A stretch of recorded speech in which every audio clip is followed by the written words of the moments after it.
Sikkim's merger with India. नमस्कार दोस्तों, मैं दुष्यंत वशिष्ठ आपका स्वागत करता हूं इस चैनल पर। तो जो आज का हमारा टॉपिक है कि सिक्किम जो कि भारत का 22वां राज्य है, उसका भारत में विलय कैसे हुआ। आपके सामने एक फोटो है जिसमें आप भारत की पूर्व प्रधानमंत्री श्रीमती इंदिरा गांधी जी को देख सकते हैं। उसके अलावा जो इनके साथ में शख्स खड़े हैं वो है सिक्किम के 22वें राजा पैलडन थोंडुप नामग्याल।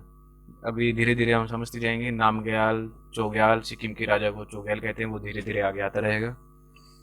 तो सबसे पहले हम थोड़ा बहुत सिक्किम के बारे में जानते हैं। सिक्किम जो है भारत का 22वां राज्य है। उसके अलावा ये आप सिक्किम को यहाँ पर मैप पर देख सकते हैं। ये पूरा इंडिया के मैप में है और ये थोड़ा जूम्ड इन मैप है। यहाँ पर आप देख सकते हैं ये नेपाल के साथ यहाँ पर बॉर्डर शेयर करता है, यहाँ पे तिब्बत के साथ।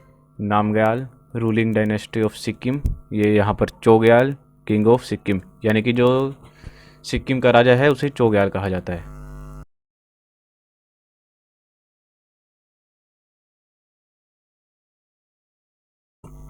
तो सिक्किम का बेसिक तो अब हम जान ही चुके हैं, तो अब हम आगे चलते हैं। 1642 में क्या होता है, जो फुटसुंग नामग्याल है वो यहाँ के पहले चोग्याल बनते हैं और नामग्याल डायनेस्टी का इस्टेब्लिशमेंट करते हैं। उसके बाद लगभग 2-3 पीढ़ी तक सब कुछ ठीक चलता रहता है। तब तक 1733 में फुटसुंग नामग्याल सेकंड यहाँ के 5वें चोग्याल बनते हैं, जो कि एक अवैध संतान होते हैं। किसकी? जो इनसे पहले चोग्याल थे, फोर्थ चोग्याल गुरमिट की। इनके शासनकाल में क्या होता है, जो नेपाल और भूटान से हमले हैं वो काफ़ी ज़्यादा बढ़ जाते हैं और इतने बढ़ जाते हैं कि जो सिक्किम की कैपिटल है रेबडेंट्स, वो जो है उसको भी कैप्चर करने में सक्सेसफुल हो जाते हैं। इसके बाद इनके पुत्र गद्दी पर आते हैं जिनका नाम है तेंजिंग नामग्याल।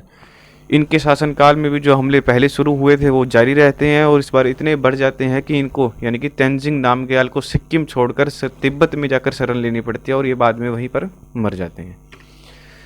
इसके बाद में आते हैं गद्दी पर इनके पुत्र सुफुर नामग्याल, किनके? तेंजिंग नामग्याल के। और वो सिक्किम वापस आते हैं कब? 1793 में। ये यहाँ पर लिख भी रखा है, अभी मैं इसको पेन से हाईलाइट कर देता हूँ। 1793 में ये वापस आते हैं और चाइना की मदद के साथ जो है सिक्किम का थ्रोन वापस रिक्लेम करते हैं अपनी डायनेस्टी को। लेकिन ये पाते हैं कि जो सिक्किम की पुरानी कैपिटल है रेबडेंट्स, वो काफ़ी ज़्यादा क्लोज है किसके? नेपाल के। तो ये क्या काम करते हैं, यहाँ की कैपिटल को शिफ्ट कर देते हैं रेबडेंट्स से तमलुंग में। लेकिन जब ये सब कुछ हो रहा है 1793 में, उस समय तक क्या है, भारत में भी जो है ब्रिटिशर्स आ चुके हैं और 1773 एक्ट जो है वो पास हो चुका है। इसका मतलब ये है कि जो सत्ता है वो ईस्ट इंडिया कंपनी से अब ब्रिटिश क्राउन के हाथों में चली गई है। क्यों? हो क्या रहा था असल में, कंपनी तो नुकसान में जा रही थी, लेकिन कंपनी के जो ऑफिसर्स हैं वो उनके बड़े बड़े बंगले बन रहे थे, इसलिए 1773 एक्ट भी पास हुआ था। कंपनी को घाटा, अफसरों को फायदा।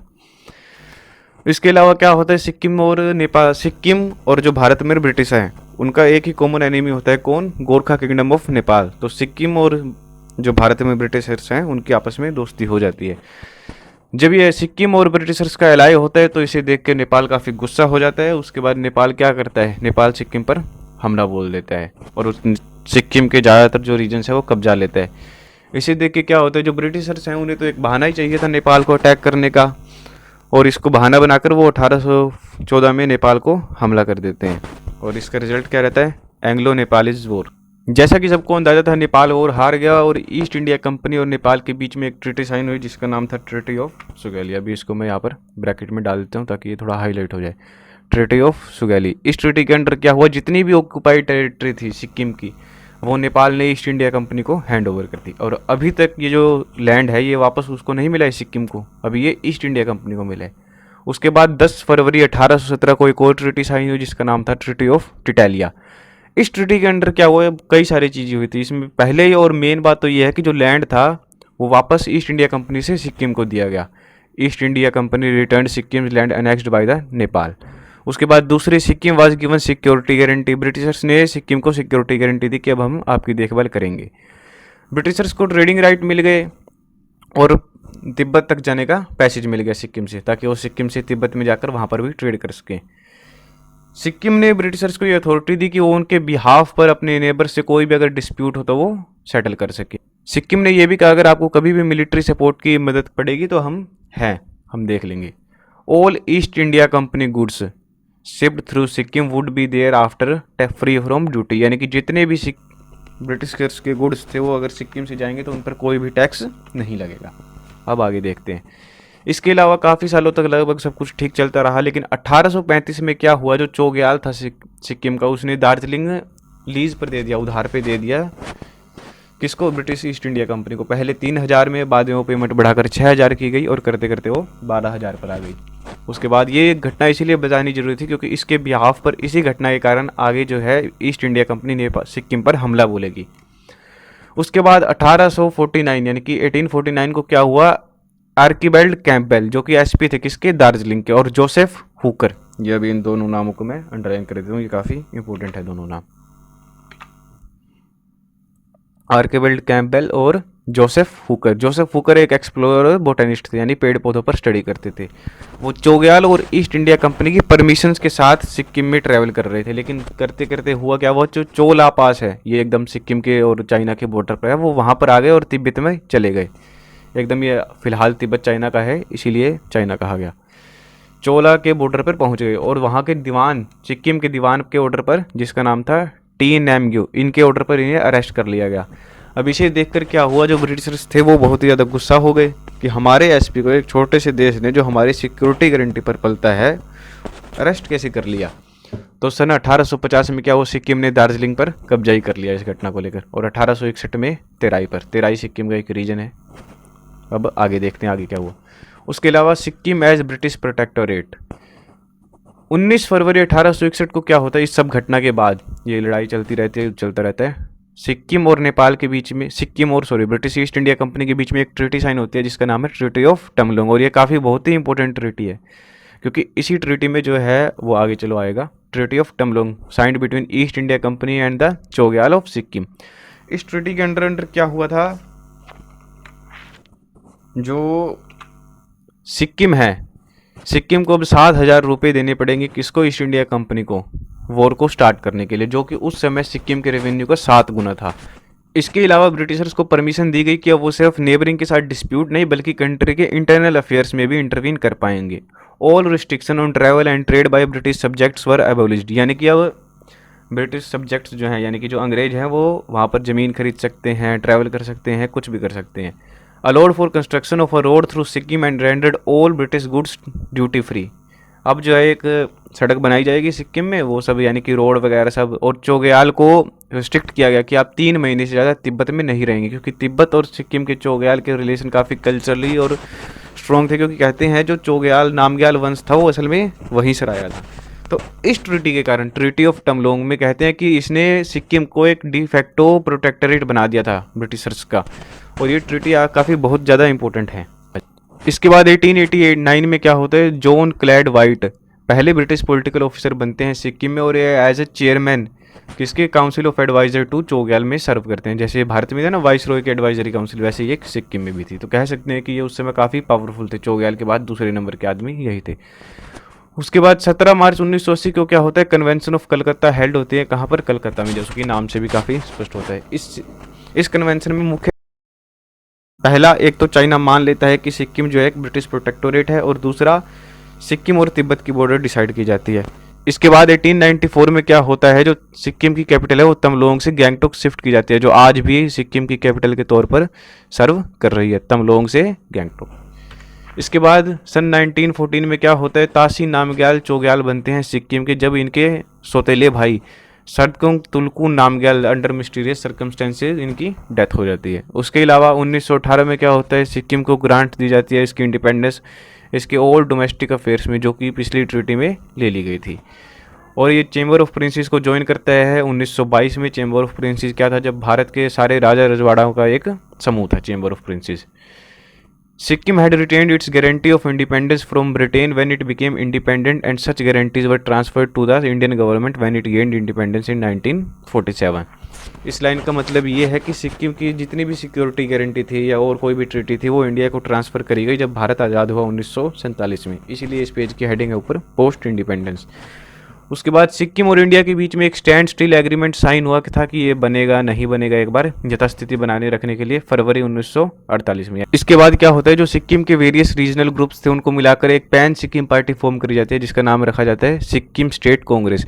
ये पार्टी क्या करती है, पूरे सिक्किम में एक डेमोक्रेटिकली इलेक्टेड गवर्नमेंट के लिए प्रोटेस्ट स्टार्ट कर देती है और 1 मई 1949 को जो चोग्याल का पैलेस है उसे घेर लेती है। इसके बाद क्या होता है, मजबूरी में आकर चोग्याल को एक आंतरिक सरकार का गठन करना पड़ता है जिसको हेड करते हैं चीफ मिनिस्टर तासी तैसरिंग। ये यहाँ पर आप उस समय के चोग्याल तासी नामग्याल को देख सकते हैं। लेकिन ये जो सरकार है वो ज़्यादातर समय तक चल नहीं पाती और तासी नामग्याल जो है इसको डिसमिस कर देते हैं। उसके बाद 5 दिसंबर 1950 को इंडिया और सिक्किम के बीच में एक ट्रीटी साइन होती है जिसको कहते हैं इंडो सिक्किम ट्रीटी। इस ट्रीटी के अंदर क्या होता है, all previous treaties signed between British government and Sikkim were cancelled. जितनी भी पुरानी ट्रीटीज थी जो सिक्किम और ब्रिटिश ईस्ट इंडिया कंपनी के बीच में साइन की गई थी उन्हें कैंसिल कर देते हैं। डिफेंस, कम्युनिकेशन, फॉरेन अफेयर्स ये सब गवर्नमेंट ऑफ इंडिया अपने हाथ में ले लेती है और बाकी सब सिक्किम के हाथ में रहता है इसको छोड़कर। No import transport duty will be levy on goods, यानी कि इम्पोर्ट और ट्रांसपोर्ट ड्यूटी गुड्स पर अब नहीं लगेगी। इंडियन नेशनल को राइट मिल जाता है कि वो सिक्किम में कोई भी प्रॉपर्टी खरीद सकते हैं और सिक्किम वालों को इंडिया में। Government of India will pay 3 lakh rupees to Sikkim annually, यानी कि हर साल गवर्नमेंट ऑफ इंडिया 3 लाख रुपये सिक्किम को देगी। अगर कोई भी डिस्प्यूट होता है इसकी ट्रीटी की इंटरप्रिटेशन में तो वो मैटर करेगा CJI यानी कि चीफ जस्टिस ऑफ इंडिया को और उसी का वर्डिक्ट जो है वो फाइनल माना जाएगा। इसके बाद 1962 में इंडिया चाइना वॉर हो जाती है। इससे क्या होता है, जो भारत के स्ट्रेटेजिक थिंकर्स थे उनकी नज़र पड़ती है कि जो सिक्किम है वो चाइना के लिए as gateway to north east serve कर सकता है। तो इसके बाद हमारा और ध्यान जाता है कि सिक्किम को और स्ट्रेंथन किया जाए। लेकिन 1963 में क्या होता है, उसके बाद जो चोग्याल ऑफ सिक्किम है तासी नामग्याल उनकी जो है मृत्यु हो जाती है और उसके बाद 1964 में भारत के प्रथम प्रधानमंत्री श्री जवाहरलाल नेहरू जी की भी मृत्यु हो जाती है। और कहते हैं कि तासी नामग्याल को पंडित नेहरू पर इतना भरोसा था कि जब तक ये है तब तक सिक्किम का ऑटोनोमस स्टेटस कोई नहीं छीन सकता। ये एक कहने वाली बात है कि कहते हैं ऐसा। लेकिन दिक्कत शुरू होती है इसके बाद में, जब 1965 में इनके पुत्र पेल्डन थोंडुप नामग्याल सिक्किम के 12वें और आखिरी चोग्याल बनते हैं। इनकी शादी जो एक अमेरिकन नेशनल से हुई थी, होप कुक, और जिन पर आरोप भी लगता है कि ये एक CIA की एजेंट थी। ये जो है आप यहाँ पर सिक्किम के उस समय के चोग्याल पेल्डन थोंडुप नामग्याल और उनकी पत्नी होप कुक की फ़ोटो देख सकते हैं। इसके बाद क्या होता है, 1967 में चाइना जो है सिक्किम के 2 रीजन नथुला और चोला रीजन पर हमला कर देता है। इससे क्या होता है, जो भारत का डर था कि Sikkim as a gateway to north East China को सर्व कर सकता है वो एकदम प्रूव हो जाता है। और इस समय कहते हैं जो उस समय भारत की प्रधानमंत्री थी श्रीमती इंदिरा गांधी, उन्होंने डिसाइड कर लिया था कि सिक्किम को एज अ इंडिपेंडेंट स्टेट छोड़ना भारत के हित में बिल्कुल नहीं है और इसको जो है भारत में कैसे ना कैसे करके मिलाना पड़ेगा। और उसके बाद जो इंदिरा गांधी है उन्होंने उस समय की रो के डायरेक्टर और फाउंडर सर RN काउ को इस काम पर लगाया था कि कैसे ना कैसे सिक्किम को जो है भारत में विलय कराया जाए। उसके बाद साथ साथ में हो क्या रहा था, जब चोग्याल ये जो है पेल्डन थोंडुप नामग्याल जो आखिरी चोग्याल थे वो जब भी विदेश जाते तो अपनी गाड़ी पर अलग से अपना सिक्किम का झंडा और कहते अपनी बातों में भी एक तरीके से कहते थे कि सिक्किम जो है एज इंडिपेंडेंट नेशन है, इसका भारत से कोई संबंध नहीं है। और इनकी पत्नी जो होप कुक है वो अलग आर्टिकल्स लिखती थी कि सिक्किम इंडिपेंडेंट है, ये जो चलता रहता था। इसके बाद क्या हुआ, 1973 में जो है सिक्किम में इलेक्शंस हुए, लेकिन उन इलेक्शंस में कहा जाता है कि वोट की जो धांधलीबाजी है साउथ सिक्किम कॉन्स्टिट्यूएंसी में वो काफ़ी ज़्यादा हुई।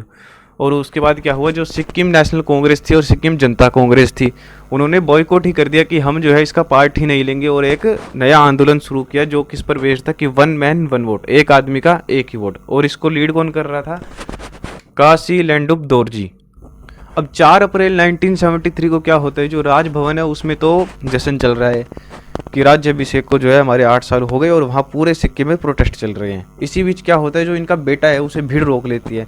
अब भीड़ को काबू करने के लिए जो उनके बेटे के गार्ड होते हैं वो लोगों पर गोलियां चलाते हैं और जिससे कि 2 लोगों की मौत हो जाती है।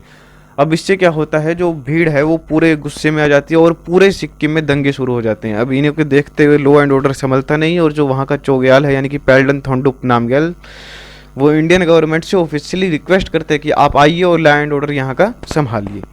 इसके बाद 8 मई 1973 को क्या होता है, सिक्किम और भारत के बीच में एक एग्रीमेंट साइन होता है जिसको कहते हैं 8th मे एग्रीमेंट। इस एग्रीमेंट के अंडर क्या होता है, establishment of a fully responsible government with a more democratic institution, यानी कि एक पूरी डेमोक्रेटिकली इलेक्टेड गवर्नमेंट सिक्किम में इस्टेब्लिश की जाएगी।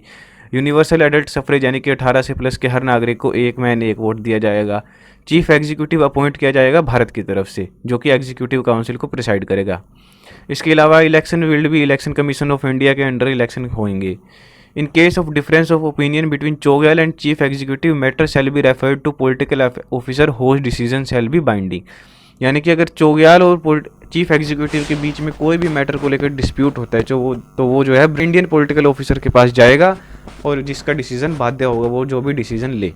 इसके बाद अप्रैल 1974 में जो है फ्रेश इलेक्शन पूरे सिक्किम में कराए जाते हैं। इस इलेक्शन में क्या होता है, एसएनसी यानी कि सिक्किम नेशनल कांग्रेस, और कहते हैं इसको जो है आईएनसी यानी कि इंडियन नेशनल कांग्रेस का फुल सपोर्ट। और इसका परिणाम क्या रहा कि 32 में से 31 सीटें एसएनसी जीत गई। आफ्टर और जैसे ही ये सत्ता में आई, इन्होंने क्या किया, 4 जुलाई 1974 को सिक्किम स्टेट काउंसिल में एक एक्ट पास किया जिसका नाम था गवर्नमेंट ऑफ सिक्किम एक्ट। इस एक्ट में मोटा मोटी था क्या, सिक्किम को एक भारत का एसोसिएट स्टेट बनाने के लिए प्रस्ताव था। यानी कि जो है अब सिक्किम को एक लोकसभा और एक राज्यसभा की सीट मिलेगी। और 4 सितंबर 1974 को क्या होता है, भारत में 35वां CAA यानी कि कॉन्स्टिट्यूशनल अमेंडमेंट एक्ट पास होता है और सिक्किम भारत का एक एसोसिएट स्टेट बन जाता है।